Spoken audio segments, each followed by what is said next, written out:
Hi అండి. ఎలా ఉన్నారు? అందరు బాగున్నారా? మేమైతే కింద వర్క్ స్టార్ట్ చేసినామండి. యాక్చువల్లీ ఇన్ని రోజులు కింద సింగిల్ బెడ్రూమ్ వేద్దామని ప్లాన్ చేసినాము.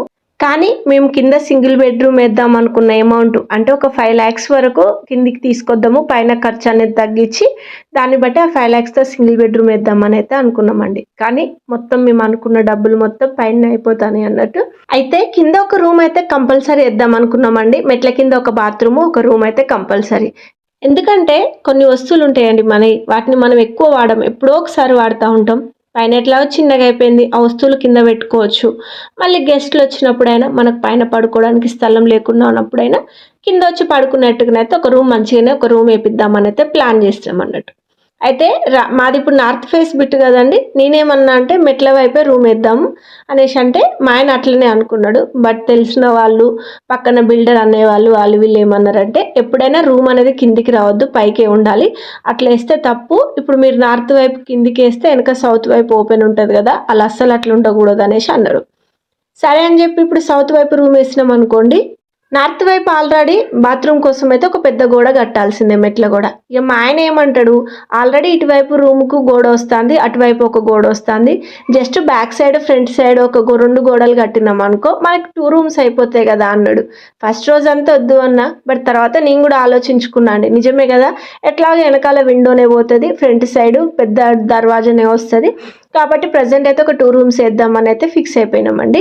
ఆ 2 roomsలలో ఒకటి మాత్రం అంటే ఈ ప్లేస్లో వచ్చే రూమ్కి అయితే ఒకటి అటాచ్డ్ బాత్రూమే పెడుతున్నామండి లోపల. ఇప్పుడు అటు సైడ్ రైట్ సైడ్ ఉంది కదండి, మెట్ల వైపు మాత్రం మేము వాడుకోవడానికి, ఇటువైపు మాత్రం ఒక రూమ్ ఎక్స్ట్రా కడతాను. ఫ్యూచర్లో కొంచెం డబ్బులు ఏమన్నా అడ్జస్ట్ అయితే ఎదురుగాల అంటే ఎంట్రన్స్కి స్టార్టింగ్లోనే అంటే పార్కింగ్ ఏరియాకి స్టార్టింగ్లోనే ఇంకొక రూమ్ కట్టి దాన్ని కొంచెం కిచెన్ లా చేస్తే ఒక 2 rooms ఉంటాయి కదా, మనం కిరాయి ఇవ్వాలి అనుకుంటే కిరాయి కూడా ఇవ్వచ్చు, లేదు అనుకుంటే ఈ 2 rooms మనం మంచిగా వాడుకోవచ్చు అన్నట్లయితే ప్రజెంట్ ఈ 2 roomsకి అయితే ఫైనల్ అయిపోయిందండి.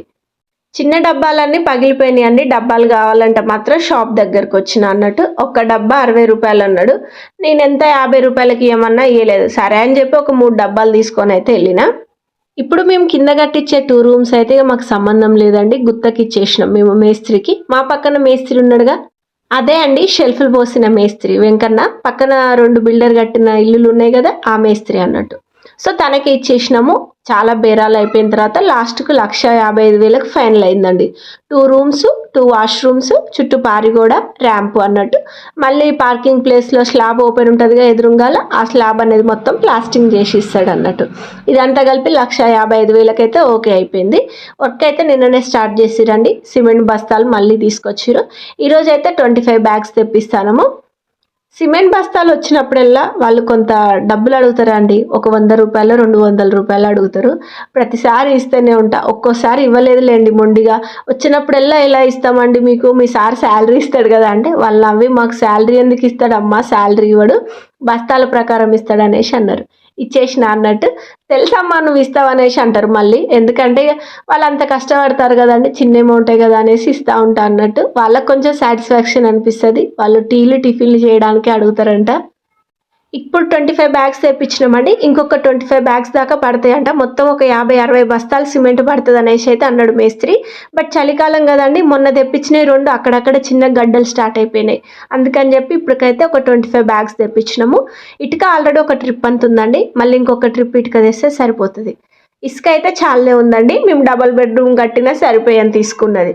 ఒక ఇసుక చూసే మా ఆయన కడదామనేసి అన్నాడు. బట్ మనకు తలకు మించిన భారం అస్సలు పెట్టుకోవద్దని చెప్పి అయితే నేను జస్ట్ 2 roomstోని కన్విన్స్ చేసేసిన.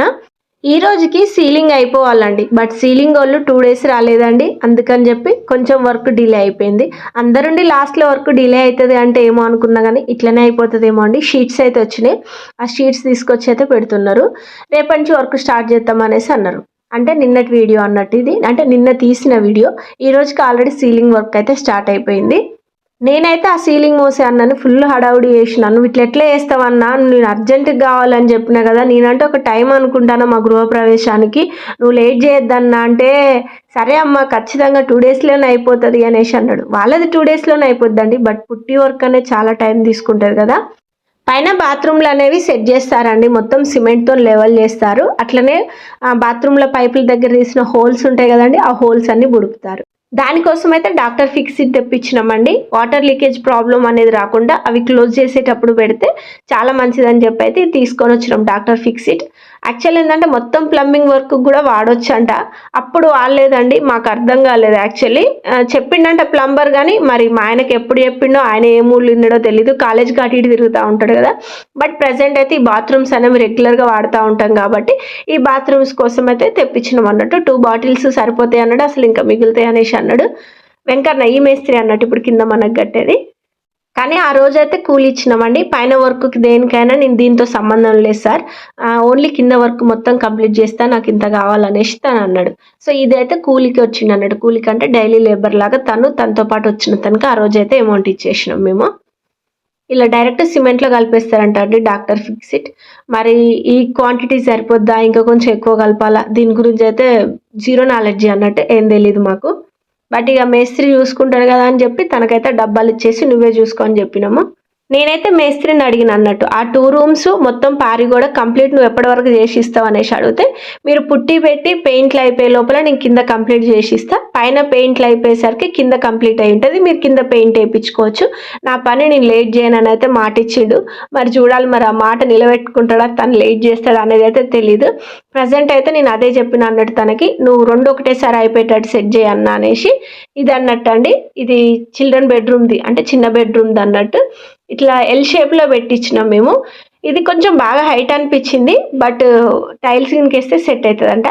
నేను దీనికి సంబంధించిన వీడియో పెట్టిన రోజు sitting toilets, western toilets use చేయాల్సింది మీరు, మీకు ప్లేస్ సరిపోయేది కదా అనేసి అన్నారు. మాస్టర్ బెడ్రూమ్లో అదే పెట్టిస్తామండి, బట్ చిన్న బెడ్రూమ్లో మాత్రం ఇండియన్ టాయిలెట్స్ కంపల్సరీ ఉండాలని చెప్పి ఇండియన్ టాయిలెట్స్ పెట్టిస్తాము. దానికి సంబంధించిన షెల్ఫ్లు మొత్తం మేస్త్రి అయితే ఇదంతా కట్టేసింది ఈవినింగ్ రోజు అన్నట్టు. మాస్టర్ బెడ్రూమ్లో ఇంకా టాయిలెట్స్ ఏం ఫిట్ చేయలేదండి, అది తీసుకొచ్చినాక ఫిట్ చేస్తే మరి ఎంత స్పేస్ మనకు ఉంటుంది అనేది అయితే అర్థమైపోతుంది. ఇప్పుడు మేము మాట్లాడుకున్న కూల్లో ఓకేనా అండి, 1,55,000 ఆ వర్క్కి. 2 బెడ్రూమ్లు, 2 బాత్రూమ్లు, చుట్టూ పారి కూడా, ప్లాస్టింగ్, ముందు ర్యాంపు. అది ఎక్కువనా తక్కువనా వీలైతే ఒకసారి కామెంట్ చేయండి. ఇదండి మాస్టర్ బెడ్రూమ్ది, ఇంకా ఫిట్ చేయలేదని చెప్పినా కదా, అంటే సెట్ చేయలేదు. ఈ రూమ్ అయితే ఓకే అండి, మంచిగా అనిపిస్తుంది, అంటే అందులో ఏం లేదు కాబట్టి పర్లేదు అనిపిస్తుంది. బట్ ఆ టాయిలెట్స్ ఫిట్ చేస్తే మరి ఇది ఇంత కంజెస్టెడ్ అనిపిస్తుందో తెలీదు. అండ్ నేను కరెంట్ వైర్ల వీడియో పెట్టినప్పుడు కూడా నాకు కామెంట్ చేసిరు 2-in-1 గీజర్ పెట్టుకోండి అని. అవునండి, 2-in-1 పెట్టుకున్నాము. అండ్ ఇన్వర్టర్ వచ్చేసి కిందనే పెట్టుకున్నాం, ఇన్వర్టర్ పాయింట్. ఎట్లాగో కింద ఒక రూమ్ మాకోసమే అనుకున్నాం కాబట్టి ఆ ఇన్వర్టర్ అనేది కిందనే ఉంటుంది అన్నట్టు. పైన ఇంట్లో మొత్తం మిస్ అయిన సిమెంట్ వర్క్ అంతా కంప్లీట్ చేసేసిండు అన్నట్టు. అంటే కిచెన్లో కింద షెల్ఫ్ల దగ్గర అయితే ఏంటి, మొత్తం పైపుల పక్కన అయితే ఏంటి, టాయిలెట్స్ అయితే అన్ని కలిపి తనైతే సెట్ చేసిండు. తను అవి సెట్ చేసి కింద వర్క్ అయితే స్టార్ట్ చేసుకుంటాడు అన్నట్టు. ఇట్లా ఓపెన్ ఉన్న స్లాబ్ కూడా ప్లాస్టింగ్ చేసి ఇస్తాడు అన్నట్టు తను మొత్తము. ఆల్రెడీ వర్క్ అయితే ఇక్కడ స్టార్ట్ చేసుకుండండి.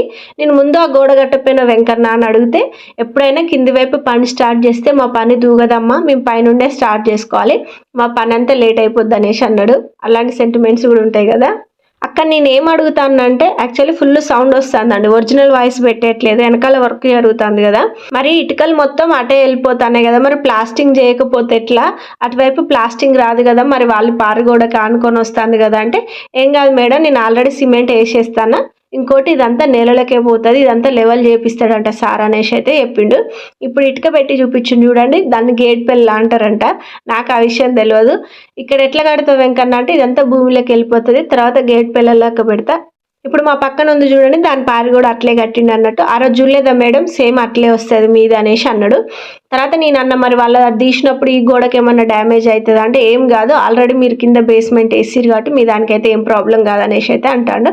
ఈ రోజుకైతే ఈ వీడియో ఇంతే అండి. రేపటి నుంచి వీళ్ళు కింద ఎక్కడ వరకు గడుతున్నారు, ఎలా గడుతున్నారు అనేది, అండ్ పైన వర్క్ ఎలా జరుగుతుంది అనే వీడియోతో మళ్ళీ మీ ముందుంటా.